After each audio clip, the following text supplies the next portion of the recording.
ಮನೆ ಮೇಲೆ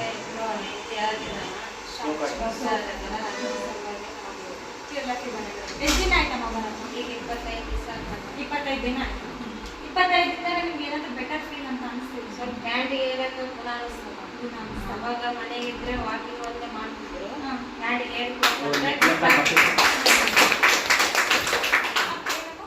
ಎಷ್ಟೊತ್ತಾಗ ಮೊದಲು ಬರ್ತಿದ್ದೆ. ಇವಾಗ ಸ್ವಲ್ಪ ವಾಕಿಂಗ್ ಆಗಿದಂಗೆ ಸ್ವಲ್ಪ ಹೊರಗಿನ ಪ್ರಪಂಚ ನಮ್ಗೆ ಸ್ವಲ್ಪ ಮನೆಗೆ ಇದ್ದು ಪ್ರಾಬ್ಲಮ್ ಬರಕ್ಕೆ ಅದು ಆಲೋಚನೆ ಬರ್ತಾವೆ. ಸ್ವಲ್ಪ ಹೊರಗೆ ಬಂದರೆ ಸ್ವಲ್ಪ ಕ್ಲೈಮೇಟು ಎಲ್ಲ ಚೇಂಜ್ ಆಗಿ ಆಲೋಚನೆ ಎಲ್ಲ ಹೋಗ್ತಾವೆ. ಸ್ವಲ್ಪ ಅಪ್ಪ ನೀವು ಇವಾಗ ಬುಕ್ ಮಾಡಿದ್ರಲ್ಲ ಜೈಲ್ ಬ್ಯಾಂಕ್ನ, ನಿಮ್ಗೆ ಕಾಸ್ಟ್ ಜಾಸ್ತಿ ಅನ್ಸಿಲ್ಲ? ನಾವು ದಿನ ಬರಕ ಹೋಗಕ್ ಆಗಿಲ್ಲ. ನಾನು ಒಬ್ಬಕ್ಕೆ ಡ್ಯೂಟಿಗೆ ಹೋಗಕ್ಕೆ ನಾನು ಅದ್ರ ಸಲುವಾಗಿ ಮನೆಗಿದ್ರೆ ಜಲ್ದಿ ಇದಾಗ್ತದಲ್ಲ ಅಂತಂದು ನಾವು ತಗೊಳ್ಳೋದು. ಅಮ್ಮನ ತೂಕ ಜೋರಾಗಿ ಜಾಸ್ತಿ. ಅಮ್ಮ ಎಷ್ಟು ಕಷ್ಟಪಟ್ಟು ಮಾಡಿ ತಗೊಂಡ್ರು? ಹೇಳ್ತೀವಿ ಬೇರೆ ಹೊತ್ತಲ್ಲಿ ಸಾಲ ತಗೊಂಡೇ ಈಗ ತಗೊಳಕತ್ತೀನಿ. ಇದು ಆರಾಮಾದ್ರೆ ನಮ್ಮ ಮನೆಯವ್ರನ್ನು ಡ್ಯೂಟಿ ಕೊಡ್ತೀವಿ ಅಂದ್ರೆ ಮುನ್ಸಿಪಟ್ನಾಗ ಅದ್ರ ಸಲುವಾಗಿ ಜಲ್ದಿ ಇದಾಗ್ತದೆ.